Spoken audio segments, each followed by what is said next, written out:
Seguimos con Terry de Kerkhoff en esta segunda parte, en esta entrevista que realmente nos causa un gran placer. Terry, el bloque anterior nos hablabas un poco de cómo va cambiando, digamos, esta dependencia, cómo nos va modificando la manera de comunicarnos, y dabas un ejemplo de los chicos que duermen, jóvenes universitarios que duermen con el teléfono móvil pegado a la oreja. Esto en realidad va modificando la percepción, decías, del propio ser. ¿Cómo es esa percepción? Es decir, ¿cuáles son las pautas que tenemos que tener en cuenta? Es decir, ¿cómo se va haciendo ese propio yo? Oui, mais c'est tout à fait inconscient. L'élimination des obstacles temps et espace. L'élimination des obstáculos de tiempo y de espacio. La globalización de la persona. Todos que tengan un teléfono instantanément sont global. Ils ne le savent pas. Et ça fait partie du problème. C'est que la responsabilité globale n'est pas encore intériorisée. Je vous explique. Dans l'histoire de la responsabilité, il y a la responsabilité vers la famille, vers la tribu, vers le groupe communautaire social, avant l'écriture. Et l'expression négative de cette responsabilité, c'est la honte. On est honteux devant les autres. La responsabilité de la personne est vers la personne, pas vers la famille, pas vers l'autre. Et ça, c'est ce que M. Freud a inventé, peut-être, qui est la culpabilité. Le sentiment des responsabilités vers soi. Le sentiment de la honte, c'est la responsabilité vers l'autre. La responsabilité globale est en train d'arriver maintenant, et c'est l'écologie. C'est l'ambiance, c'est la nature, c'est tout ce qui est menacé aujourd'hui. Escuchándolo me da una sensación, esta situación que se va dando, estos nuevos modos que se van dando, parece que llevar inexorablemente a un adormecimiento de lo político. Le problème politique que l'on trouve dans beaucoup de pays, c'est que elle est tellement liée maintenant au commerce et au domaine privé que beaucoup de politiques, par exemple M. Berlusconi en Italie, considèrent le gouvernement comme une entreprise. Et ils sont admirés parce qu'on admire aujourd'hui les grands entrepreneurs, parce qu'ils mettent de l'ordre dans l'économie, plus ou moins. C'est du hijacking, c'est du piratage d'un gouvernement et bien sûr aussi d'un pays, à des fins personnelles. Les gouvernements sérieux, il y en a, se préoccupent très sérieusement. Le Canada est un pays qui se préoccupe sérieusement de soft power, le pouvoir des dialogues, le pouvoir des négociations. Problème de l'environnement, le Canada est très proche de ce genre de choses-là.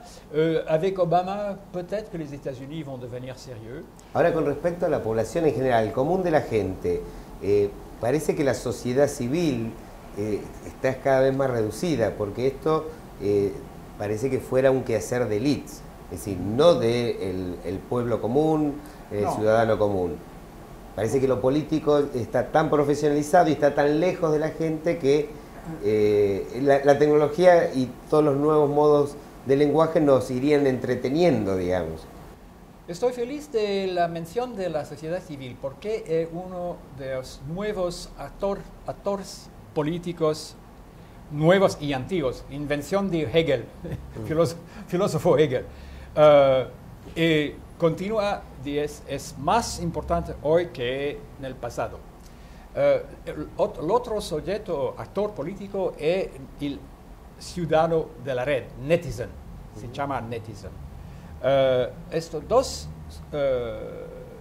combinación del netizen, persona, y sociedad civil, grupo, social network, da speranza de un cambiamento e reequilibrio simétrico de la gente común y del poder. Creo, espero. Ce n'est pas sûr, évidemment, que cela arrive. Il y a beaucoup de grands dangers. Pour l'instant, par exemple, l'Argentine ne se préoccupe que de la télévision. En cela, elle ressemble à l'Italie parce que l'Italie continue à régner sur le pouvoir en Italie, continue à régner par la télévision. Le pouvoir en Italie a peur du réseau. La seule résistance possible, au-delà du contrôle des médias en Italie, ce sont les blogs. Et le gouvernement de Berlusconi est en train d'attaquer directement les blogs. C'est un dangereux et mauvais exemple à donner au reste du monde. C'est un dangereux exemple qui suit la Chine avec Google. Deuxième exemple, Berlusconi et toutes les lois Alfano, qui sont les lois pour contrôler, museler les gens. Et la troisième, c'est la France avec la loi Hadopi, qui empêche les gens de faire du peer-to-peer, donc d'échanger gratuitement le contenu pour sauver le commerce de gens qui sont déjà très riches, pour pouvoir toujours donner les droits d'auteur, non pas à l'auteur, jamais, mais au distributeur. Il ne faudrait plus jamais dire droit d'auteur, il faut dire droit de distributeur. L'auteur, premier dans la chaîne de production, dernier dans la chaîne de consommation. Esto que indudablemente cambia el espectro de participación de la gente.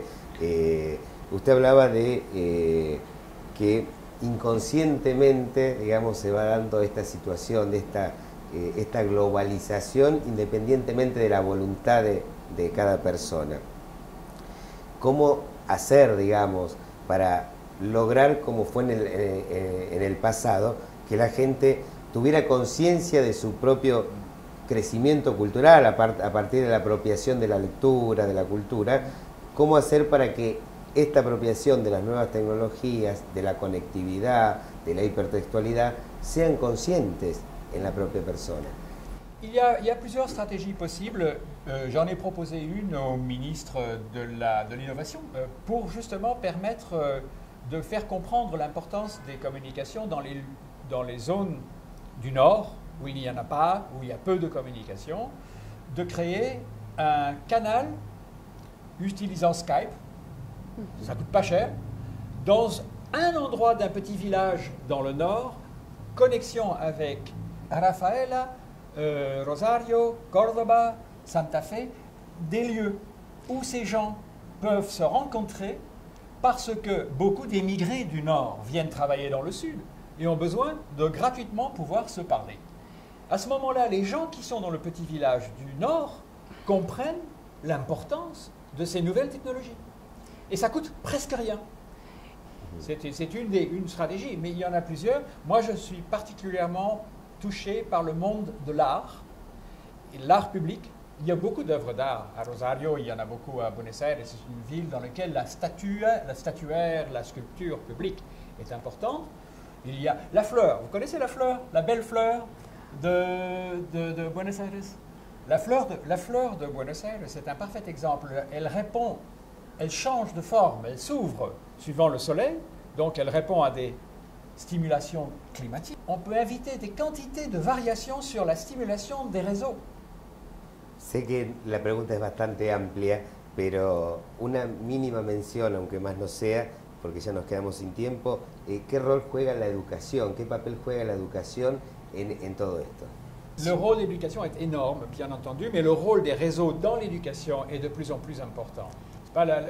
Vous pouvez, grâce au réseau, dans les systèmes d'éducation, mettre du savoir à la disposition de tout le monde, dans leur langue, dans leur contexte, avec des experts. Ça, c'est très important. Le Canada a été le premier pays du monde dans lequel toutes les écoles étaient branchées. Entre 1993 et 1997, le réseau de SchoolNet, le réseau scolaire, SchoolNet, a été mis en place, donnant aux enseignants des nouveaux contenus pour les cours, des nouvelles stratégies pour l'enseignement. SchoolNet a été une espèce de révélation des nouvelles technologies à travers tout le Canada. Et d'ailleurs, je pense que les Argentins sont allés au Canada pour voir comment fonctionnait SchoolNet. Muchísimas gracias, Derry. Ha sido un placer. Gracias también, Navarro.